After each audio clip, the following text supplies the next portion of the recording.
Hola a todos, vamos hoy a hablar sobre lo que nos molesta de los demás. Bien es dicho y sabemos y es conocido hasta popularmente que aquello que más nos molesta es porque nosotros somos así o tenemos algo relacionado a lo que nos molesta. Entonces tenemos que hablar un poco hoy de esto, porque identificar aquellas cosas que nos molestan se puede convertir en una clave para sanar nuestro propio subconsciente, para nosotros poder identificar esas cosas que debemos ir mejorando. Cuando hablamos de reprogramación, cuando hablamos de trabajarnos internamente, cuando hablamos de cada día ser mejores, muchas personas me han manifestado con toda sinceridad que no ubican porque como muchos de sus defectos, si no se los ven. Y no es algo que sea falso, es cierto, a veces puede ser muy difícil identificar ciertas cosas o cuando estamos trabajando a profundidad, también nos podemos dar cuenta que no vemos todo lo que somos, no identificamos todo lo que nosotros podemos ser. Entonces, de allí parte este tema de entender que qué te molesta de los demás, precisamente allí hay una clave que debemos trabajar en nuestra vida. Ahora bien, es importante entender, primero y principal, que nuestra mente no percibe el mundo como es, sino que lo interpreta a través de nuestro filtro denso de información acumulada. Para la gente que le encanta la parte bíblica, hay una cita bien interesante en Corintios cuando dice, más vemos por espejo oscuramente. A eso se refiere. No vemos con claridad. Realmente no existe una visión objetiva del mundo. Toda visión del mundo es subjetiva, porque cada quien la va a narrar o la está dando o la está interpretando o la está asimilando bajo su propio filtro. Y este es una clave importante, es un postulado clave dentro de este tema, ¿no? Porque no vemos lo que es, vemos lo que somos. Y entendamos que esto convierte al mundo exterior en una alucinación controlada, basado en nuestros propios archivos internos. Por eso es que a veces en la vida hay personas que la vida les cambia por completo cuando están abiertas a ver la verdad, a entender que lo que a veces damos como una realidad absoluta no es una realidad absoluta, es simplemente la interpretación que nosotros tenemos de ese mundo. Por eso nos damos cuenta que absolutamente nadie tiene la totalidad de seguidores. No existe un ser humano que pueda decir que todo el mundo está de acuerdo con él. No existe un influencer que no sea odiado. No existe un artista que no sea criticado. No existe una persona adorada por millones y odiada por millones. No es, como hemos dicho, la mayoría de las personas son así. Pueden ser amadas por millones, pero son odiadas y criticadas por otros millones. Entonces, esto tenemos que tenerlo claro, que esto sucede porque no hay una verdad absoluta, porque cada quien va a ver basada en su propia alucinación global de la vida. Entonces, tenemos que empezar a entender que esto es así y romper con las estructuras rígidas de nuestras creencias de que aquello que vimos de pequeño, que nos enseñaron o con lo que nos educaron, no necesariamente es cierto, ni es verdad absoluta, ni los demás tienen que regirse por esa verdad absoluta. Cuando empezamos a asimilar esto, la vida empieza a cambiar. Y de verdad vamos a cumplir más con aquello que dice también el Evangelio, no juzguéis para que no seáis juzgados. Mi recomendación, no juzguemos a nadie, solo vivamos lo mejor que podamos, felices, lo mejor que se pueda. Entonces, es importante entender también que dentro de este contexto está el subconsciente. El subconsciente es ese archivo del que hablamos, que tiene creencias heredadas, vivencias no resueltas, este, engranas emocionales que actúan como lentes permanentes. ¿Y qué es lo que le da sentido a esa frase? Más vemos por espejo oscuramente. Porque precisamente entendamos que el subconsciente es quien contiene la información sobre la cual se nos va a filtrar. A mí hace tiempo me decía alguien que estábamos hablando del tema sobre el hecho de que si una persona piensa que, por decir un objeto, este objeto que está aquí de mi hija, ¿no? Alguien me dice a mí, mira, este objeto es satánico y en este objeto está el diablo, y yo lo acepto porque me lo está diciendo una autoridad eclesiástica. Por cierto, esto es un portachupeta. Este, y yo le doy ese poder y llega este objeto a mi casa hoy y va a pasar la noche este objeto en mi casa. Yo puedo tener pesadillas, puedo escuchar ruidos, que quizás ruidos que están todos los días, pero que yo voy a interpretar de una forma. Mi subconsciente los va a canalizar de otra forma. Y allí va a estar el diablo para mí, porque entonces todo lo que yo perciba va a tener una interpretación completamente distinta a la que tenía antes. Entonces, por eso hay tantas personas que hablan de fin de mundo, hablan de que este mundo está mal, que este va a acabar, que etcétera, etcétera. La realidad es que yo no voy a hablar si es verdad, si es mentira, porque yo no conozco de eso, no me interesa conocer de eso, y lo que sí sé es que los que alegan la Biblia, allí dice que nadie lo sabe, ni los ángeles, ni seres superiores, sino solo Dios, dice la Biblia, ¿no? Sí quiero citar la Biblia para la gente que todos los días habla de fin del mundo. Pero la realidad es que yo tengo que elegir si vivo en un universo donde va a haber un fin del mundo todos los días o elijo un universo de felicidad, de vivir en paz. Esa es mi elección. Si voy a ver esto como un simple juguete o lo voy a ver como un endemoniado. Hay historias en el mundo, hay cosas en el mundo muy claras que dicen que este mundo está peor y el mundo no está peor, el mundo está mejor. Guerras siempre han existido. Siempre han existido problemas políticos, siempre han existido problemas de clases sociales, pero la realidad es que, por el contrario, el mundo está mejor que hace algunos años atrás. Hace algunos años una mujer no podía salir sola ni siquiera a 2 cuadras de su casa, porque podía ser secuestrada, robada, vendida, violada. Hoy en día, las personas, hombres o mujeres, pueden viajar por todo el planeta, que si lo hace de forma adecuada, no tiene por qué irle tan mal. Entonces el mundo ha cambiado y ha cambiado para bien. Solo que Internet nos permite estar entendiendo lo que está pasando en todo el planeta. Pero olvídense de que el mundo está peor. Eso es una forma de pensar de algunos. Y ese pensar de algunos solo les hace la vida más difícil. La realidad es que no hay una diferencia especial entre un fin de mundo, y de eso hemos hablado en otras oportunidades y posiblemente hablaremos en otras. No hay una diferencia esencial entre el fin de mundo y la muerte individual. Si te mueres, este fin de tu mundo. Y si te mueres en masa, bueno, te vas acompañado, diría yo, por toda la gente al mismo tiempo. Entonces, pero la visión que tengamos, si nosotros vamos a pensar que vivimos en un completo apocalipsis, nuestra vida va a ser llena de miedos, de esperar de que hoy no fue, ay, mañana quizá, y todos los días vivir en un miedo perenne, y esa es una realidad que la gente vive. Es la lente con el que ve. Y entonces ocurre un terremoto de 5,6 por ahí y ya, ven, ya están los días. Es lo que la gente quiera ver.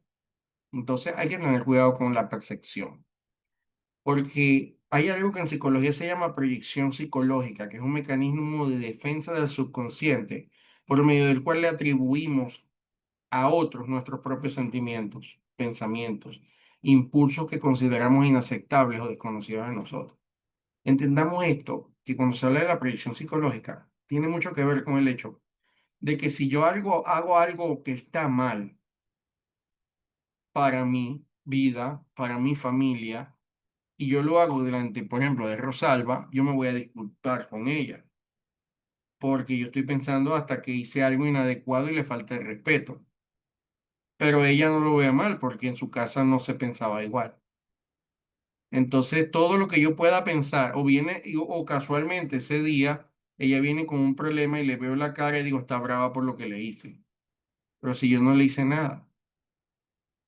Ustedes han visto a los japoneses comiendo, o los chinos incluso comiendo ramen. Ellos hacen algo como que... Y eso aquí se considera asqueroso. Chupar y que se sienta el chuparse, se sienta el camino, se sienta el, eso, pues, da asco, pero en otras culturas no, es normal. Y una vez vi un video hace poco, era creo que chino el video, y ese video, a mi ojo, a mis ojos, era muy feo como comía el señor. Estaba totalmente en chino los comentarios, ¿no? Y yo traduje, puse el traductor al español del chino y la gente decía que es suculento, que se ve lo que come, tú sí sabes comer sabroso, qué buena la comida que estás eligiendo. Y yo solamente veía que a mí me daba un poquito como de asco verlo comer. Estaba en mi mente, no en la de él. Es mi interpretación, no la de él ni la de la gente a su alrededor. Por ejemplo, en mi casa a mí me educaron de tal forma de que yo no abro una nevera en ninguna casa que no sea la mía. O sea, yo llego a la casa de quien sea, es más, yo llego a la casa de mi suegra que me da muchísima confianza y todo, y la única forma que yo le hablo a la nevera es que no recuerdo haberla abierto, pero es que ella me diga, ve y abre la nevera y haz tal cosa. Entonces yo voy y abro la nevera y hago tal cosa porque me mandó. Y si acaso, creo que no lo he hecho ni siquiera, no me he visto en la necesidad. Pero también hay otro dicho importante. Hay familias que tienen otro dicho. No estoy de acuerdo necesariamente con el dicho que dicen la mujer, es muy machista el dicho, pero es entre mujeres que se dice, mujer no es visita. Es decir, que hay una cultura de llegar, mujer no es visita, que yo llego a una casa y yo tengo que llegar a ayudar y a cocinar y apoyar. Hace muchos años una persona, por cierto, ella es del Táchira, llega de visita a mi casa, ella tiene esa cultura, mujer no es visita, llegó a mi casa, entró y empezó a ayudar, pero cuando yo vi que abrió la nevera, yo dije, esta sí es abusadora. Y ella lo que está es pensando, mujer no es visita. Es decir, la mujer no se siente a esperar que la atiendan, sino que ayuda y entra a la cocina a ayudar. Y en su cultura, abrir la nevera no tiene nada de malo, pues. Y yo, esta sí es pasada. Entonces, es importante entender que ni aquella es pasada ni yo estoy tan loco. Es que simplemente yo veo eso como que yo no lo haría porque me parece un abuso. Como otro puede decir, ese sí es cómodo, no abre una nevera, o ese sí es ridículo que abre la nevera. No, no es nada de eso. Es una cultura que viene de la familia, etcétera, etcétera. ¿Cuál es mejor o peor? No importa acaso.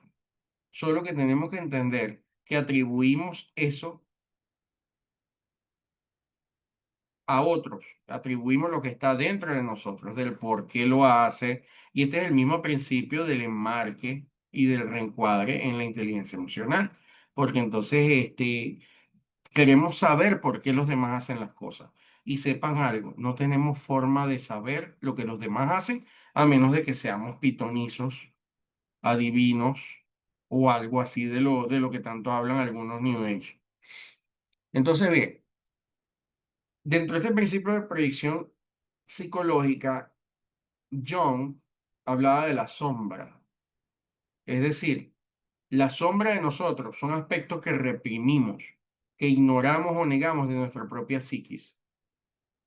Entonces, es importante entender que a veces la persona se convierte en la propia pantalla donde se desarrollan nuestros propios actos, ya sea porque admiremos a alguien porque hace lo que no, o porque lo odiemos porque es una persona que hace demasiadas cosas que según nosotros no deberíamos hacer porque nosotros nunca fuimos capaces de hacerlo aunque queríamos.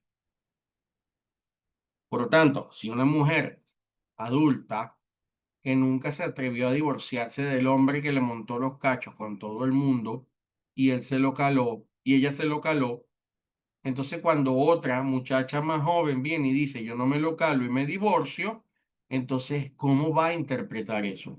¿Como la heroína que sí hizo lo que ella no se atrevió, o como la prostituta que se está prostituyendo, valga la redundancia, porque dejó a su marido ante Dios para ahora irse con otro posiblemente al divorciarse? Todos son sombras. Y por eso lo que más rabia nos da, nos afecta. Ojo, esto aplica a la gente homofóbica, la gente que odia a los homosexuales. Hay un alto porcentaje que ellos también lo sean. Al que le da indiferente, ok, a la gente que a mí que me importa lo que haga otro, no es mi problema. Pero si lo que hace otro a mí me da rabia, entonces sí, ahí hay una sombra, ahí hay una sombra guardada. Si a una persona, yo puedo sentir, hace muchos años recuerdo una chica que trabajaba en el mismo sitio que yo, no voy a decir ni cuándo, ni dónde, ni cómo, porque no quiero ni que nadie que la conozca me conozca relaciones, pero la pobre muchacha se consideraba que estaba como prostituida, porque ella había sido novia, en todo el sentido de la palabra, de muchas personas de esa empresa. Entonces, ¿qué pasaba? La tenían con una fama de prostituta, pero una amiga mía se hizo amiga de ella y me contó que sufría mucho, que era una muchacha muy sola, que necesitaba amor, y muchos hombres la utilizaron y la agarraron como lo que la convirtieron en teoría, ¿no? En una mujer fácil tomó la fama ella.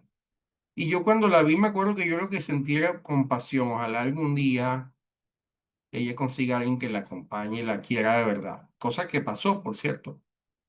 Pero yo no sentía rabia por ella, ni mi amiga sentía rabia por ella. Ahora, alguna otra reprimida sí podría sentir rabia por ella. Entonces, o algún otro reprimido también podría sentir rabia por ella. Entonces, tenemos que medir que por qué lo de los demás nos molesta. Nos molesta porque estamos reprimidos. El estar reprimidos en una autonegación nos molesta cuando otros hacen lo que nosotros no nos atrevemos. Así que eso es así. Nos guste o no nos guste. Posiblemente por allí muchos van a empezar a escribir todo lo que quieran porque son personas que viven en una negación tan alta que van a preferir atacarme porque estoy diciendo esto que sentarse a meditar sobre lo que estoy diciendo. Entonces, vean, intentamos que las personas con las que entramos en conflicto es porque están en resonancia con una información que está en nuestro subconsciente. Si no, no entramos en conflicto. Si no hay una resonancia, esa resonancia es la ley de atracción. Atraemos también lo que somos, no solo lo bueno ni lo malo. Entonces, al atraer lo malo, atraemos personas con características reprobables, pero que son iguales a nosotros. No es casualidad. Entonces, cuando muchos se ponen a decirme, mira, porque yo tengo tanta gente tóxica a mi alrededor, etcétera, bueno, miren, vamos a meditar un poco porque ustedes también lo son. No es que la gente tóxica está cerca de ti, pero tú eres así de tóxico. Lo tienes reprimido, lo tienes oculto, no lo quieres aceptar. Porque si no, no te importa, no te molesta. Quizás ayudas a la persona o tomas la actitud, no, ya dale paro, pobrecito, déjalo estar o déjala estar. Pero cuando nos importa, cuando entramos en un conflicto interno o hasta externo con alguien, es porque a nosotros eso sí nos llega, nos duele, nos metieron el dedo en la llaga. Así que cada situación estresante o persona irritante funciona como un espejo cuántico que no está ahí para castigarnos, sino para devolver la imagen de tu propia programación. Y la intensidad de tu reacción es directamente proporcional a la intensidad de la información no resuelta que tienes. Para eso están todas esas personas estresantes, irritantes e incluso situaciones, solo están allí para que nosotros tomemos conciencia. y nos transformemos nosotros. Ahora bien, entendamos esta máxima. La causa de tu sufrimiento siempre está en ti, ya que la otra persona solo desencadenó un mecanismo preexistente. Está en nosotros. Tengámoslo claro. Debemos entender también que las emociones son GPS, tal cual se ve en el libro Pide y se te dará. Las emociones no son ni buenas ni malas. Junto con las sensaciones corporales, son información biológica que nos sacan de la inercia y nos llevan al movimiento, a la acción. Entonces, por eso, antes de tomar acción equivocada y actuar desde la emoción, es decir, que la emoción tome la decisión de mi acción, yo tengo que detenerme, evaluar, meditar y analizar y poder tomar conscientemente las próximas acciones. Entonces, la emoción es un GPS. La emoción me dice exactamente lo que yo debo trabajar. Entiendan, nada que no nos importe nos tiene que molestar. Nada. Rabia, frustración y resentimiento precisamente son sentimientos que debemos meditar, porque cuando esa frustración, esa rabia o resentimientos proyectado en otro, nosotros debemos hacernos la siguiente pregunta. ¿Qué me está diciendo esta rabia sobre el límite que no he puesto en mi vida? Hoy, o sobre el límite que he puesto en mi vida. O sea, ¿qué me está diciendo esta rabia sobre el límite que no he puesto en mi vida? O sobre el límite que he puesto en mi vida. Porque a veces tenemos límites en nuestra vida porque el miedo nos lo mandó a limitar, sobre todo la gente que sigue religiones ciegamente y se deja manipular por lo que les dice su, entre comillas, guía espiritual. Entonces, bien, ¿por qué nosotros no cambiar, por qué me haces esto una persona? Por para qué se me presenta esta situación o para qué se me presenta esta persona. O sea, si en lugar de juzgar al otro, tener rabia con el otro, yo me pregunto, ¿para qué se me presenta esta persona? ¿O para qué se me presenta esta situación? Cuando ya tengo esta respuesta, cuando me la respondo, ya yo estoy haciendo el método del reflejo de forma resumida. Estoy evaluando darles solamente una sesión o una clase sobre el método del reflejo. Pero si lo tuviésemos que resumir como hoy, ¿por qué me haces esto? Vamos a sustituirlo. ¿Para qué se me presenta esta situación? ¿O para qué se me presenta esta persona en mi vida? Tan feliz que yo estaba y parece esta persona. Entonces es importante esto. Y es importante entender que cuando no hemos solucionado el problema, las situaciones se vuelven a presentar recurrentemente. Precisamente cuando me preguntaban cómo rompo con el retorno recurrencia, esta es una manera. Esta es una de las técnicas a seguir para romper con la recurrencia, porque los ciclos se vuelven a repetir con distintos personajes en distintas condiciones hasta que nosotros aprendamos la lección. Y es lo mismo que pasa en la película del Hechizo del Tiempo o El Día de la Marmota de Bill Murray, donde él repite los errores una y otra vez hasta que él se pregunta, ¿para qué se me presenta esta persona o para qué se me presenta esta situación? Tengo que tenerlo claro. Y ese es el trabajo. Ese es el trabajo que tenemos que hacer. Poder contestarnos esta pregunta y poner en práctica esa respuesta. Y en base a eso, tomar acciones. Ahora bien, Erin Corbera establece que querer cambiar al otro es un acto de fuerza que genera resistencia. Erin Corbera también habla de que el verdadero poder reside en cambiar la propia percepción. Entonces, fíjense que ya una vez que yo entiendo lo que sucedió, yo me contesté la pregunta, yo también puedo aplicar un poder. Vamos a cambiar la percepción, vamos a cambiar esto, vamos a reenmarcarlo. Y ya reenmarcado, nuestra vida va a dar un giro enorme. Entonces, fíjense lo siguiente. Tenemos que tomar en cuenta aquí entonces los tres reflejos como autodiagnóstico.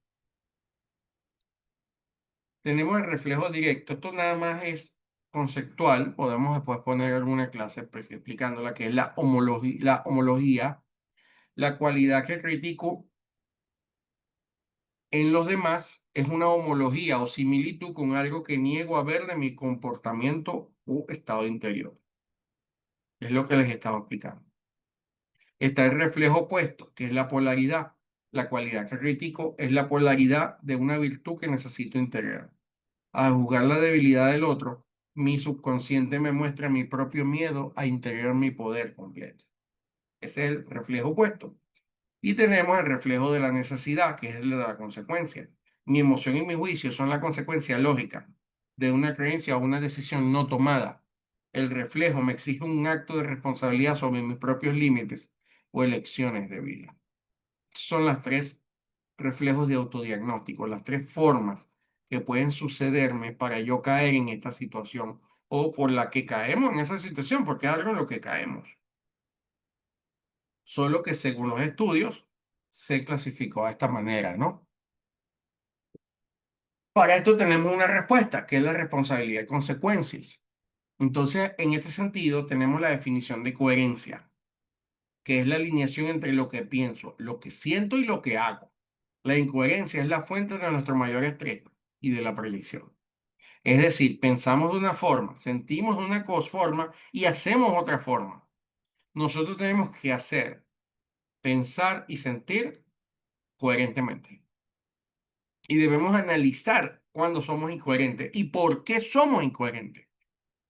Había una canción que decía, me grita el corazón, pero me dice la conciencia. Y entonces es lo mismo, es ese mismo principio. El corazón, en este caso, esa canción la emoción y la conciencia es la conciencia superior. Pero realmente, de lo que pienso, de lo que siento y de lo que hago, analicen, hagan ese análisis y asuman esa responsabilidad. ¿Qué tan coherentes somos?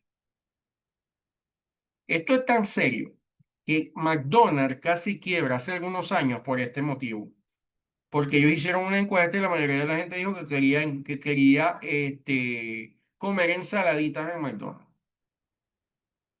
Y haciendo corta la historia, como eso ganó en las encuestas, porque la gente piensa una cosa, McDonald's lanzó la línea de ensaladas que casi lo llevó a la quiebra, porque la gente puede decir o pensar que sí, el año que viene va a comer ensalada, pero a la hora de usted cuando va a McDonald's a comer hamburguesa, no va a ir a comer ensaladas. Entonces, el otro punto es el fin del victimismo. Al aplicar este método se desactiva el patrón del victimismo, porque empiezo a entender que yo soy el hacedor de mi percepción y soy quien puede transformar o sanar mi experiencia. Yo soy quien tengo la experiencia de cambiar el significado de lo que me está sucediendo. La libertad emocional, el objetivo no es eliminar las emociones, sino comprender que tienes el poder de decidir quién quieres ser en relación con lo que te sucede y no permitir que la emoción te gobierne. Si nosotros aprendemos este punto de la coherencia, que esta coherencia nos lleva al fin del victimismo y podemos aplicar inteligencia emocional, que tenemos varias charlas en el canal de inteligencia emocional que pueden ver, entonces nuestra vida de verdad puede transformarse y podemos de verdad ser mejores personas y vivir en un estado psicológico mejor. Ahora bien, cada vez que tu mundo te moleste, recuerda que tienes la oportunidad más clara de mirar hacia adentro. La vida es tu mayor maestro y tu espejo más fiel. Así que debemos de quejarnos de la vida, de la gente que tenemos a nuestro alrededor y de las circunstancias, porque eso solamente está para guiarnos y orientarnos a ser mejores personas. Si te gustó esta clase, déjalo en los comentarios, dale me gusta, sigue el canal, invito a otras personas a verlo y deja tus preguntas que con mucho gusto las vamos a contestar. Tenemos personas en vivo, vamos a contestarles en vivo. Y los que nos están viendo por el canal de YouTube, dejen las preguntas y con mucho gusto las contestamos, ya sea en esa vía o por otros videos. Así que nos vemos en una próxima oportunidad.